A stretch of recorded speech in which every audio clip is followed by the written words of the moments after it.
Olá a todos e a todas. Eu sou Lucy Modesto, sou psicóloga e sou a diretora do GARS, o Grupo de Ações em Reintegração Social. Hoje nós estamos aqui para uma homenagem ao Dia do Psicólogo. Primeiramente, eu gostaria de agradecer à EAP, Escola de Administração Penitenciária, e à EGAP, a Escola de Governo e Administração Pública, pela parceria. E também agradecer o apoio e incentivo do nosso coordenador, Mauro Rogério Bittencourt, e do nosso secretário, Dr. Lorival Gomes. Esta ação é uma forma de comemorarmos o Dia do Psicólogo e agradecermos todo o trabalho feito por todos os psicólogos nas unidades prisionais, nas unidades de detenção provisória, os CDPs, nos centros de progressão penitenciário, nos centros de ressocialização, nas centrais de penas e medidas alternativas, nas centrais de atenção ao egresso e familiares, nos hospitais de custódia, na pós-custódia, enfim, em todas as unidades onde nós nos fazemos presentes. O tema desta atividade é comunicação pacífica e suas contribuições no campo da psicologia. Para essa conversa, nós trouxemos aqui o psicólogo Maher Hassan Musleh. Ele é mestre em Psicologia Social pela Universidade de São Marcos. Ele é psicodramatista, formado pela Sociedade de Psicodrama de São Paulo. Ele também é terapeuta cognitivo-comportamental, formado pelo Centro de Estudos em Terapia Cognitivo-Comportamental. Ele é docente do curso de Comunicação Pacífica, entre outras atividades. Boa tarde, Lucy. Muito obrigado. Quero agradecer a você e a todas as pessoas envolvidas na secretaria e agradecer esse nosso encontro muito agradável hoje, justamente no momento em que falar de comunicação pacífica não parece dar muito ibope, né? Então a gente vai ter essa possibilidade hoje de dialogar um pouquinho em homenagem ao Dia do Psicólogo sobre comunicação pacífica. O que seria uma comunicação pacífica? Ótimo. Na verdade é assim, comunicação pacífica não é algo que surgiu do nada. Talvez as pessoas estejam muito familiarizadas com comunicação não violenta. Isso tem a ver com Marshall Rosenberg, porque o Marshall foi quem escreveu o livro Comunicação Não Violenta, mas ele mesmo deixa claro que ele não é o primeiro, ele foi o sistematizador dessa ideia. A comunicação pacífica começa, no meu ponto de vista, com Confúcio, né? Confúcio começa a trazer essa ideia de uma comunicação mais colaborativa, de uma possibilidade de incluir as partes. Depois a gente tem isso com Gandhi. Gandhi dá uma aula de comunicação pacífica e de uma cultura de paz. A gente tem isso com outras figuras. Então, a comunicação pacífica ela se resume em pilares, né? O Marshall sistematiza isso no livro dele. Eu, particularmente, parto de um outro pressuposto, porque eu acho que quando você fala comunicação não violenta, a tradução para o português traz uma característica que não abarca a nossa cultura. Porque quando eu digo assim, Lucy, você está praticando uma comunicação violenta, ou se eu digo assim, vamos falar de um jeito não violento, você vai dizer, mas eu não estou falando violentamente. Então, a própria palavra não violento, ela vai gerando um clima que faz as pessoas se defenderem diante do seu depoimento em relação à fala delas. A minha ideia surgiu de entender de que se a comunicação for pacífica, ela traz uma ideia da gente trabalhar alguns pilares, né? Que também é muito parecido com o Marshall, mas eu parto de que o primeiro ponto a ser identificado, ele diz o seguinte, a gente tem que identificar necessidade. Eu digo, tem que identificar sentimento. E eu parto de um pressuposto, Lucy, que é assim, eu costumo dizer o seguinte, a gente ouvi isso de um autor que agora eu não me lembro o nome, mas ele dizia o seguinte, nós não somos o que os outros pensam que somos. Nós nem somos o que pensamos o que somos, mas verdadeiramente somos o que sentimos. Isso me traz um despertar para perceber de que se eu identificar como eu me sinto diante da sua fala, isso vai me ajudar a entender, identificar o sentimento, e depois que eu identifico o sentimento, eu posso falar da minha necessidade. Entende? Porque aí eu posso ter com clareza a necessidade expressa através do despertar do sentimento. Então, eu disse, engraçado, o que é que a Lucy disse? Mas eu fiquei chateado, eu fiquei triste. Ao identificar isso, eu posso dizer assim, Lucy, quando você fala comigo desta forma, neste tom, desta maneira, eu me sinto ofendido.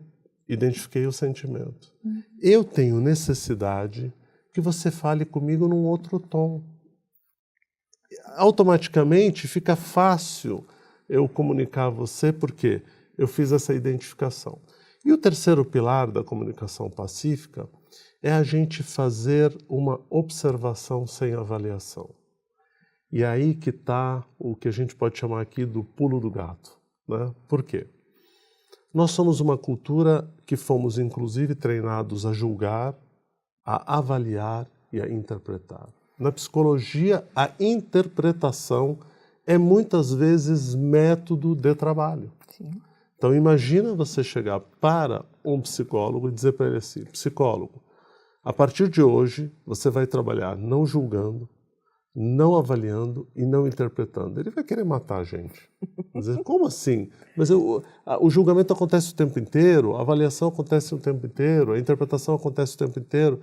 Então, na observação sem avaliação, a vantagem que a gente tem é que você observa o fenômeno, você descreve o fenômeno, você fala sobre ele, mas você não faz uma interpretação, mas sim você faz um depoimento. E aí tem uma diferença. Então, eu poderia agora olhar para a Lucy, por exemplo, e dizer assim, Lucy, se eu for fazer uma avaliação ou uma interpretação, o seu sorriso é sarcástico. Porque, pela minha vivência, pela minha experiência, eu julguei que este sorriso da Lucy é um sorriso sarcástico. Aí é que a gente comete o erro. Porque na observação sem avaliação, eu vou observar que ela está sorrindo. E eu posso dizer assim, Lucy, você está sorrindo? Sim. Ela vai dizer sim. Ok. Você pode dizer para mim por que é que você está sorrindo? Porque eu estou gostando das coisas que você está apresentando. Pronto. Isso é uma observação sem avaliação. Eu não perdi tempo interpretando, tentando adivinhar por que ela está rindo. Será que ela está gostando? Será que ela está tirando sarro? É muita complexidade. Você cria, Lucy, muitos problemas onde, de fato, não precisa ter. Então, se você fizer uma avaliação e, de fato, uma observação sem avaliação, se você fizer uma observação sem avaliação e você partiu da identificação do seu sentimento e você falou da sua necessidade, observou sem avaliar, você pode fazer o pedido. Eu fiquei pensando que assim, um dos trabalhos do psicólogo dentro do sistema prisional é fazer um relatório, um laudo, um exame para ser enviado para o juiz. Isso é feito a partir de uma entrevista, que é um momento de observação, né? E depois o relatório vai precisar informar o juiz sobre aquela pessoa e como ela está. Então, se a gente for atrás dos sentimentos, naquele momento, a gente vai ver a pessoa de verdade. Isso. A gente não vai ver o crime dela, a gente vai ver o que aconteceu, o que a levou. Não é isso? Exato. E é tão bacana você ter trazido essa pergunta muito, muito saudável. Por quê? A gente tem uma cultura que é uma cultura de guerra, Lucy. E na cultura de guerra, a gente é ora vítima, ora a gente é vitimizador. Essa é a velha história.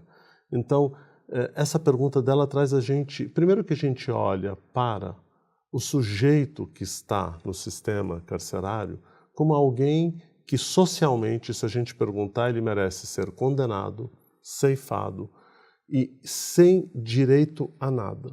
Algumas pessoas defendem que devem ser mortos. Algumas pessoas defendem que devem ser mortos, inclusive.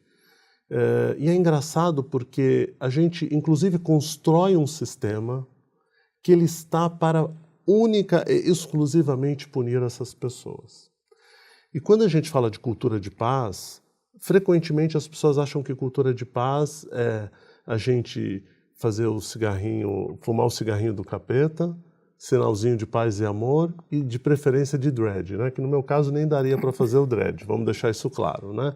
Mas a ideia é um pouco essa ideia de que comunicação pacífica ela não vai ter resultados, e às vezes as pessoas falam, lá vem esse pessoal dos direitos humanos. Não é isso.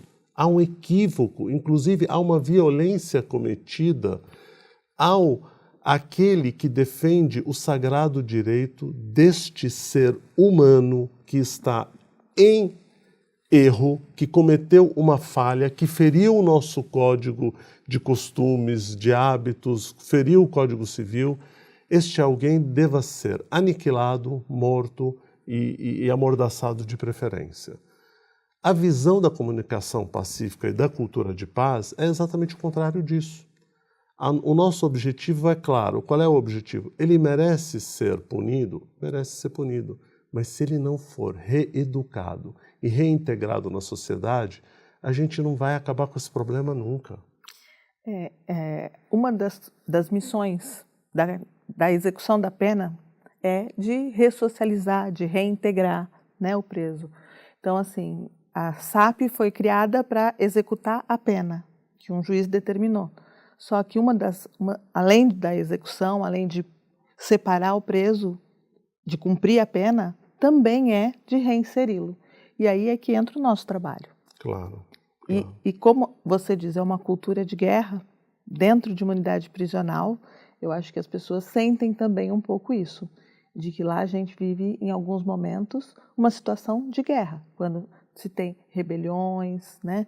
São momentos de muita tensão. Sim.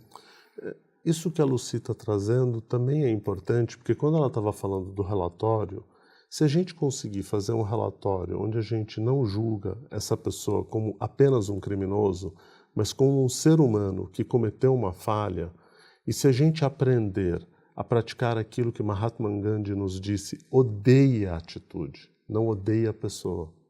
Se a gente aprender a odiar a atitude e não odiar a pessoa, isso vai nos dar a possibilidade de um distanciamento, de uma ativação exagerada, de uma emoção e de um sentimento de que, não, eu preciso matar, porque como esse sujeito pode ter matado?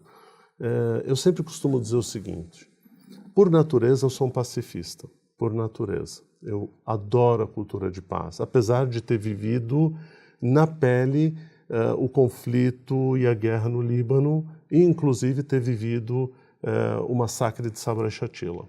Mas eu percebi que a violência só gera violência. Eu sempre cito o Holocausto judeu. Eu não cito o Holocausto africano, porque o Holocausto africano não dá muito ibope, pouca gente fala dele, mas o Holocausto judeu, ele é tão terrível quanto o Holocausto africano, mas ele teve muito fortalecimento através de filmes, então quando você fala dele, todo mundo reconhece e sabe o que é. Poucos sofreram tanto como o povo judeu sofreu nos campos de concentração, Lucy. Mas olha que interessante, a violência tem uma trama de repetição de padrão. Por isso que eu criei esse termo vitimizador, e foi um insight, inclusive, com o Ciampa no mestrado, que é a ideia de que ora nós somos vítima, ora nós somos vitimizadores. De novo, estou voltando a falar nesse assunto, porque isso é importante. Então, o povo judeu, que sofreu toda aquela violência do Holocausto, a partir do momento da criação do Estado de Israel, em 1948, começa o êxodo do povo palestino, e olha que loucura, Gaza hoje é o maior campo de concentração da história da humanidade. Perdura 70 anos. E lembrem que o que caracteriza um campo de concentração é você perder os privilégios do direito de ir e vir e você fica à mercê de que horas você vai receber. Então, qual é o paralelo que eu estou traçando falando disso com o que a gente vive no sistema penitenciário? Qual é o problema? O problema é que se eu não criar uma visão e uma cultura que favoreça de fato, e não só no escrito, a possibilidade dele ser retrabalhado, ele vai sair da pena e vai voltar mais violento, porque ele sofreu tanta violência dentro daquele sistema que ele replica a violência com maior profundidade. Porque a violência, a memória da violência fica aqui no nosso cérebro, no nosso subcórtex. E a resposta é aquilo que o Peter Levine fala: diante da violência a gente tem ataque, fuga e congelamento. Ele fica extremamente treinado para atacar no sistema penitenciário. Então ele volta mais nervoso. E por que que a gente percebe que na Suíça, na Suécia, nos países nórdicos, os sistemas, a gente vai visitar aqueles sistemas penitenciários deles, é brincadeira assim, eu não posso ficar por aqui mesmo hoje, porque é um sistema com um único e exclusivo propósito de ressocializar. Ele cumpre a pena, porque é evidente, alguém que cometeu um erro, é evidente que deva cumprir a pena. Mas ele tem que ser preparado para compreender o que ele fez, porque muitas vezes ele não entendeu o que ele fez, ele acha que aquilo é normal, e aí ele volta e repete. Eu vejo muito isso nos vitimizadores sexuais, às vezes eles vão direto para o sistema, eles não entendem que aquilo que eles fizeram é uma violência, voltam reeditando. Então, se a gente educar, ressocializar e colocar de volta, em pouco tempo o sistema penitenciário vai diminuir, porque cada vez mais investiremos em educação e teremos menos pessoas frequentando essas searas. Então, a gente pode entender que, na verdade, a comunicação pacífica é um instrumento de trabalho para o psicólogo e não só na lida com a pessoa presa, inclusive com os colegas. Sem sombra de dúvida. Porque fala de sentimento. É verdade. De descobrir quem é que está ali com a gente, né? Sim, com certeza. Você tem toda a razão, porque olha só, a comunicação pacífica, ela não é só algo para a gente dizer ela existe, ela é algo para a gente usar na nossa vida, no trabalho, percebe? Então, por exemplo, às vezes a gente imagina o que é um psicólogo, às vezes ele tem 3.000 para cuidar sozinho, ele tem que dar conta daqueles, entende?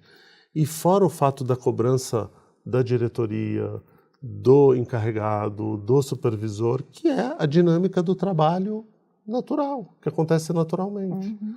Se a gente não aprender a usar a comunicação pacífica, eu possivelmente vou sair um dia de uma reunião dizendo: ai, puxa vida, essa Lucia é terrível, nossa, a fulana de tal me cobrou aquilo e não sei o quê. E a gente cria essa cultura, que é a cultura de falar mal das pessoas, reeditando uma violência. Agora, então, se a gente usar isso como um método, se a gente usar a comunicação pacífica, lembrando dos pilares que eu trouxe, que é identificar o sentimento, identificar a necessidade, fazer uma observação calma, tranquila, sem avaliar, e fazer o pedido, não vai ter crise. Lucy, quando você me pede para fazer este relatório, eu tenho dificuldade de fazê-lo, porque diante de todas as outras tarefas que eu tenho, eu fico impedido de fazer isto dentro do prazo que você me pede. É ou não é melhor, Lucy? Sim, que aí a gente pode recombinar o que foi feito, o que foi pedido anteriormente, né? O prazo que foi dado, essas coisas, tudo pode ser conversado. Exato. Agora, na cultura de guerra, o que é mais usual da gente falar? Tá vendo? A Lucy pensa que eu sou o quê? Olha quanto trabalho que ela me dá. Ela quer que eu faça 3... Não, e ela quer que eu faça ainda hoje. E é com essa velocidade da fala, quase que não dá para entender o que o pessoal está falando. Porque é assim. Nossa, porque a Lucy me cobrou, porque eu tenho que entregar esse sistema, porque eu tenho que fazer aquilo, porque não sei o quê. Lá vem esse pessoal achando... E quer que eu fique calmo ainda. Evidente, porque essa violência, ela gera esse entroncamento da comunicação. E aí a comunicação não ocorre, ela não existe, na verdade. O que a gente está fazendo cada vez mais é não se comunicar. Por quê? Reparem como a gente está enviesado. Hoje em dia é assim: você é amigo da Lucy? Sou. Ah, então você não é meu amigo. Ué, mas por quê? Ah, porque eu não gosto da Lucy. Ué, mas o fato de você não gostar da Lucy impede da gente dialogar? Por quê? A cultura de guerra, ela faz uma tática que foi usada, né, com o fim do Império Otomano e o início do Império, quando acaba o Império Otomano e os ingleses e os franceses dominam o Oriente e a África, eles entenderam que o dividir para governar era incrível. E era mesmo. Haja vista que eles dividiram todo o Oriente Médio e dividiram toda a África. E com isso criou-se o quê? Guerras que não acabam até hoje. Porque ao dividir, então, eu sou da turma da Lucy, elas ali são da turma da XYZ. Então nós viramos adversários. Ao invés da gente virar... Compor. Mas como compor sem ser uma comunicação pacífica? Sem falar do que está sentindo, de como se sente em relação ao outro, Exatamente. Né? Então, o fato de você, por exemplo, ser devota deste sujeito, deste santo, deste político, para mim me causa estranhamento, porque ele não me representa. Você pode me dizer, eu entendo, respeito o seu ponto de vista, mas ele me representa. E podemos continuar tomando o nosso café e conversando com muita calma e tranquilidade. Isto que o psicólogo, numa ação onde trabalha com pessoas que estão numa situação de violência, ele tem que entender que ele é agente que pode proporcionar essa passividade. E essa reflexão mesmo, né? Do que está sentindo. Isso. Essa ação aconteceu. O que você sentiu? Exatamente. E o Voltaire nos traz uma grande ideia. O Voltaire diz o seguinte: posso não concordar com nenhuma das palavras que você me diz, mas defenderei até a morte o teu direito de dizê-las. Então, eu não preciso concordar com nenhuma, mas nenhuma a gente precisa concordar, mas você tem o sagrado direito de dizê-las. Entende? Então, se eu parto do erro de dizer, não, esse sujeito tem que morrer, então eu não dou sagrado nenhum direito dele falar qualquer coisa. Então, quando ele vem falar comigo, eu já olho para ele, eu já olho para alguém que está no sistema como alguém que deveria estar morto, como alguém que não merece nenhum ajuste. Então, evidentemente, eu sei o que é que ele fez, qual é a pena que ele está cumprindo, isso ativa uma violência em mim. Agora, se eu odiar a atitude e não a pessoa, eu vou dizer, o que é que leva um ser humano a cometer tal atitude? Entende? Todas as vezes que as pessoas me perguntam, quando a gente milita muito no passivismo, é muito comum as pessoas me fazerem essa pergunta, Maher, você é capaz de matar? Digo, fácil. E aí elas se espantam. Você diz, mas como é que você é capaz de matar? Eu digo, sabe por quê? Porque diante de uma ação violenta, eu não sei como é que eu vou reagir diante disso. O que eu tenho feito ao longo de mais de 20 anos é treinado dentro de mim a arte de viver em paz. Eu tenho treinado, Lucy, diariamente. Então, diante de uma ação de violência, eu procuro usar, apesar do o corpo fica ativado, né? Eu fico em alerta. O coração dispara. Se eu fosse um gato, eu estaria arrepiado, com o rabo grande, grosso, né? Tá assustado, porque isso é da natureza animal. Até ontem a gente era quadrúpede. Nem sei porque que a gente virou bípede, porque dá uma dor na coluna terrível. Mas enfim, de qualquer forma, à medida que a gente virou bípede, a gente esqueceu que a gente tem esse instinto natural de ataque, fuga e congelamento, que é o que o Peter Levine brilhantemente traz como reflexão. Então, diante disso, o que é que a gente tem que fazer? Refriar. É ter calma, é não reagir mesmo.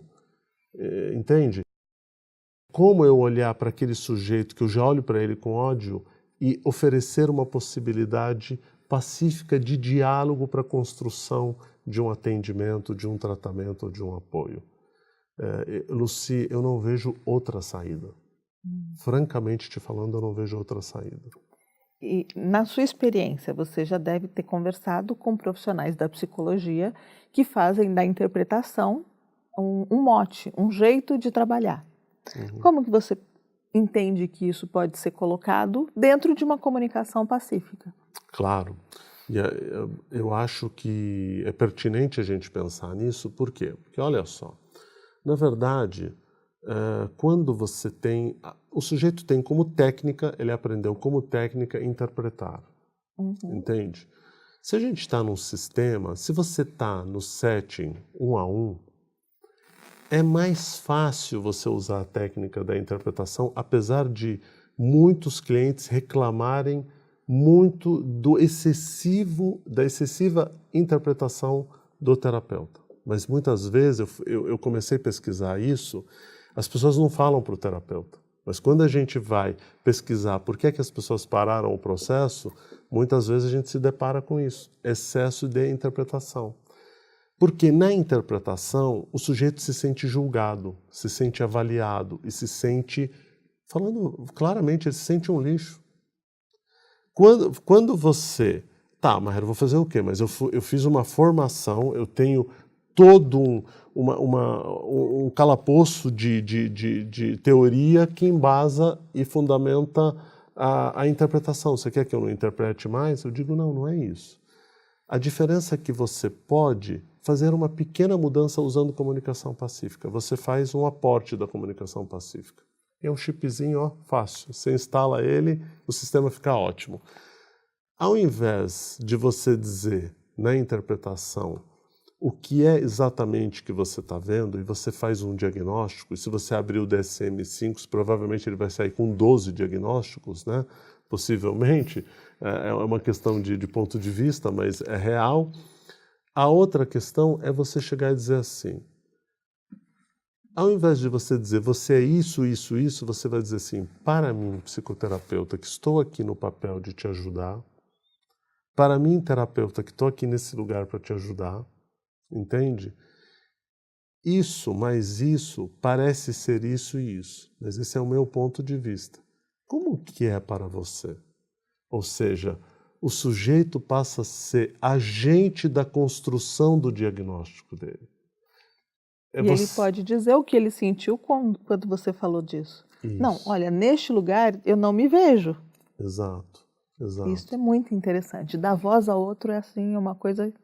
Isso. Porque o senhor, quando o senhor fez essa ação, quando você cometeu esse crime, você, na verdade, estava fazendo isso porque você não estava pensando tal, tal, tal. Você gera nele já uma defesa em que você não tem mais possibilidade.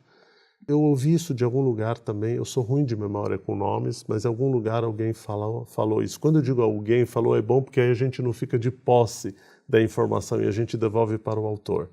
Quando ele diz o seguinte, a maior contribuição sempre que a gente pode dar numa história de vida é sempre uma pergunta, nunca uma afirmação. E a base da comunicação pacífica perpassa por uma pergunta, porque é uma observação. Vocês viram que no começo da entrevista o que é que eu fiz com a Lucy? Eu disse assim, Lucy, você está rindo. Ela disse, estou. Você pode me dizer por que você está rindo? Ela me explicou e acabou o problema. Agora, no julgamento não tem possibilidade do outro. Na interpretação não tem possibilidade do outro. É isso. Como foi para você? Pode ser até que o sujeito, na defesa, lhe diga o seguinte, eu fiz isso porque eu achei que era certo. Eu digo, olha, para você é certo. Para o nosso Código Civil, para a nossa Constituição, isto não é certo. Diante disso, você acaba sendo punido porque, apesar de você achar que isso é correto, isso não está correto para as... Ah, mas eu não concordo com a Constituição. É um sagrado direito que você tem. Então, o senhor, ao invés de cometer o crime, deveria mover uma ação para mudar esta passagem, esse artigo da Constituição. Então você sai dessa ideia de que o sistema é ruim, o presidente é ruim, a Lucy é ruim, o Maher é ruim, o governo é ruim, e você passa a ser agente livre e se responsabiliza nesse trabalho com o psicólogo pela sua ação. E o psicólogo passa a ser um facilitador da arte de viver em paz. Porque, gente, viver em paz não é um privilégio, é uma escolha. É isso, Lucy. Muito obrigada. A gente encerra por aqui, então, o primeiro bloco e a gente volta em seguida para falar sobre como trabalhar os sentimentos dentro da psicologia e do sistema prisional. Obrigada. Eu que agradeço.